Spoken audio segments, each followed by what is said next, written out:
Bismillahirrahmanirrahim. Assalamualaikum warahmatullahi wabarakatuh. Perkenalkan, saya Yunia Rizatunisa, NIM 1903665.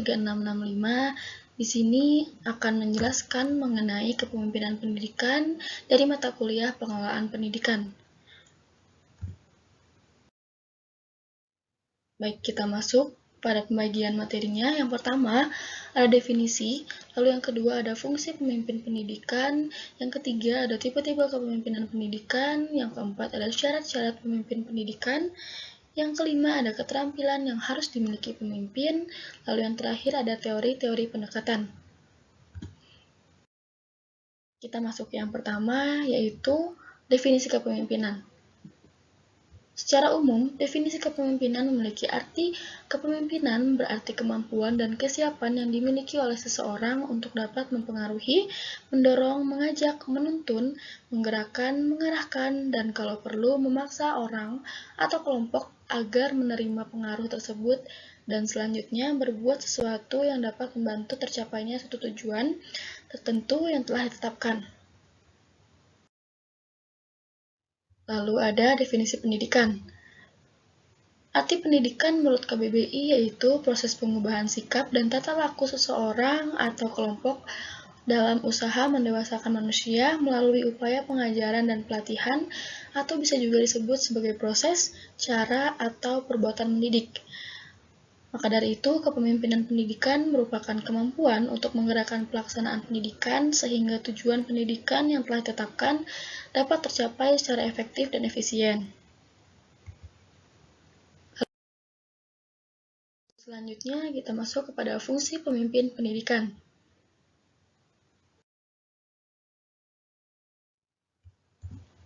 Fungsi pemimpin pendidikan. Yang pertama, pemimpin membantu terciptanya suatu persaudaraan, kerjasama dengan penuh rasa kebebasan. Lalu yang kedua, pemimpin membantu kelompok untuk mengorganisir diri, yaitu ikut serta dalam memberikan rangsangan dan bantuan kepada kelompok dalam menetapkan dan menjelaskan tujuan. Ketiga, pemimpin membantu kelompok dalam menetapkan prosedur kerja, yaitu membantu kelompok dalam menganalisis situasi untuk kemudian menetapkan prosedur mana yang paling praktis dan efektif. Yang keempat, pemimpin bertanggung jawab dalam mengambil keputusan bersama dengan kelompok. Pemimpin memberi kesempatan kepada kelompok untuk belajar dari pengalaman. Pemimpin mempunyai tanggung jawab untuk melatih kelompok menyadari proses dan isi pekerjaan yang dilakukan dan berani menilai hasilnya secara jujur dan objektif. Lalu yang terakhir, pemimpin bertanggung jawab dalam mengembangkan dan mempertahankan eksistensi organisasi. Lalu selanjutnya ada tipe-tipe kepemimpinan pendidikan. Untuk yang pertama, ada tipe otoriter. Tipe kepemimpinan otoriter disebut juga tipe kepemimpinan autorihatian. Dalam kepemimpinan yang otoriter, pemimpin bertindak sebagai diktator terhadap anggota-anggota kelompoknya. Dominasi yang berlebihan mudah menghidupkan oposisi atau menimbulkan sifat apatis atau sifat-sifat pada anggota-anggota kelompok terhadap pemimpinnya. Lalu yang kedua, ada tipe laissez-faire. Dalam tipe kepemimpinan ini sebenarnya pemimpin tidak memberikan kepemimpinannya, dia memberikan bawahannya berbuat sekehendaknya. Pemimpin sama sekali tidak memberikan kontrol dan koreksi terhadap pekerjaan bawahannya.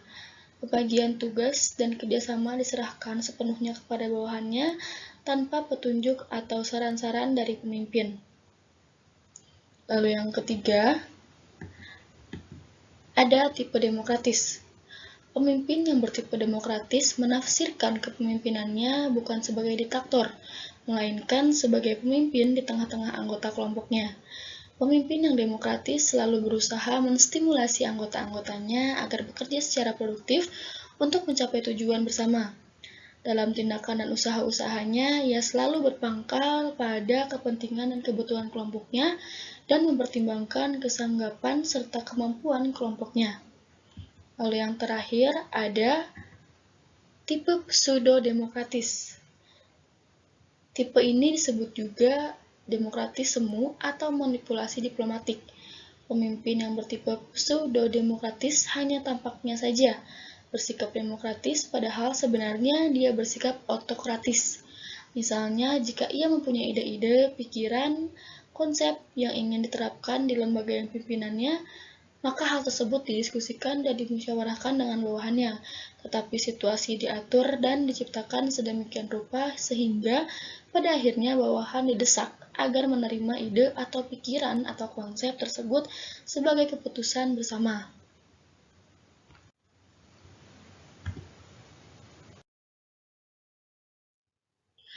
Lalu selanjutnya ada syarat-syarat pemimpin pendidikan. Untuk memangku jabatan pemimpin pendidikan yang dapat melaksanakan tugas-tugasnya dan memainkan perannya sebagai pemimpin yang baik dan sukses, maka dituntut beberapa persyaratan jasmani, rohani, dan moralitas yang baik, bahkan persyaratan sosial ekonomis yang layak. Akan tetapi, pada bagian ini akan dikemukakan hanyalah persyaratan-persyaratan kepribadian dari seseorang pemimpin yang baik. Beberapa persyaratan-persyaratan tersebut ialah: yang pertama adalah rendah hati dan sederhana. Lalu yang kedua, bersifat suka menolong. Yang ketiga, sabar dan memiliki kestabilan emosi. Yang keempat, percaya pada diri sendiri. Yang kelima, jujur, adil, dan dapat dipercaya. Lalu yang terakhir, ada keahlian dalam jabatan.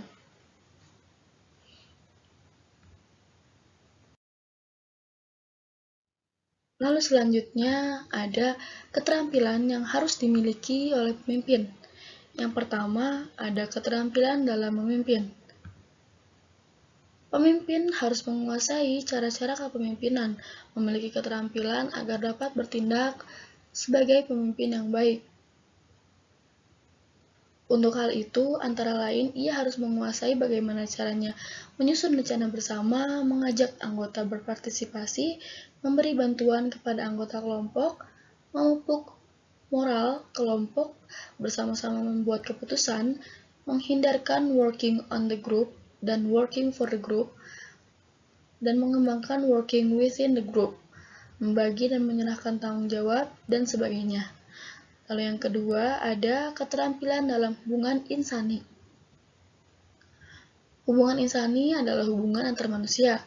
Ada dua macam hubungan yang bisa kita hadapi dalam kehidupan sehari-hari. Yang pertama ada hubungan fungsional atau hubungan formal, yaitu hubungan karena tugas resmi atau pekerjaan resmi. Lalu yang kedua ada hubungan pribadi atau hubungan informal atau hubungan personal, ialah hubungan yang tidak didasarkan atas tugas resmi atau pekerjaan, tetapi lebih bersifat kekeluargaan. Lalu yang ketiga, ada keterampilan dalam proses kelompok. Maksud utama dari proses kelompok ialah bagaimana meningkatkan partisipasi anggota-anggota kelompok setinggi-tingginya sehingga potensi yang dimiliki para anggota kelompok itu dapat diefektifkan secara maksimal. Inti dari proses kelompok adalah hubungan insani dan hubungan tanggung jawab bersama. Pemimpin harus jadi penengah, pendamai, moderator, dan bukan menjadi hakim. Lalu yang keempat ada keterampilan dalam administrasi personil. Administrasi personil mencakup segala usaha untuk menggunakan keahlian dan kesanggupan yang dimiliki oleh petugas-petugas secara efektif dan efisien. Kegiatan dalam administrasi personil ialah seleksi, pengangkatan, penempatan, penugasan, orientasi, dan pengawasan, bimbingan dan pengembangan, serta kesejahteraan. Lalu yang terakhir ada keterampilan dalam menilai.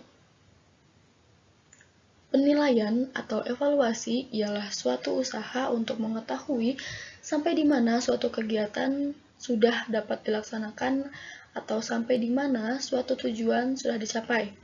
Yang dinilai biasanya ialah hasil kerja, cara kerja, dan orang yang mengerjakannya.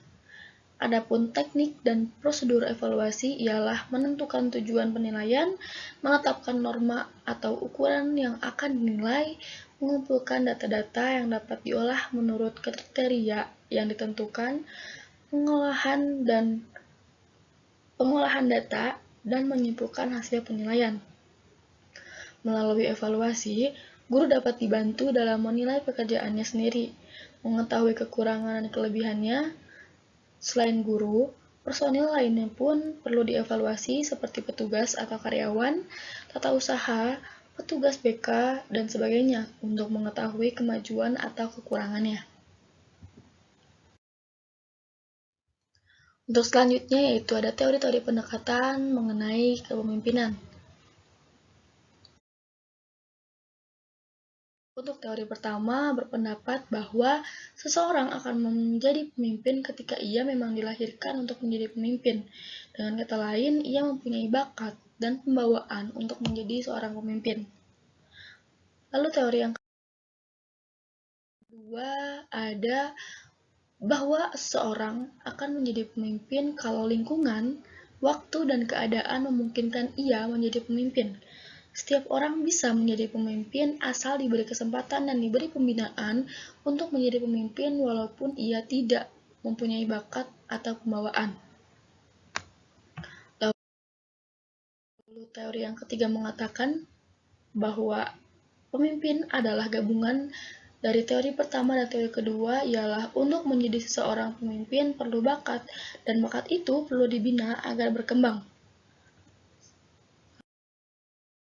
Ada teori keempat yang mengatakan teori ini juga disebut teori situasi, karena ia memiliki kelebihan-kelebihan yang diperlukan dalam situasi ini.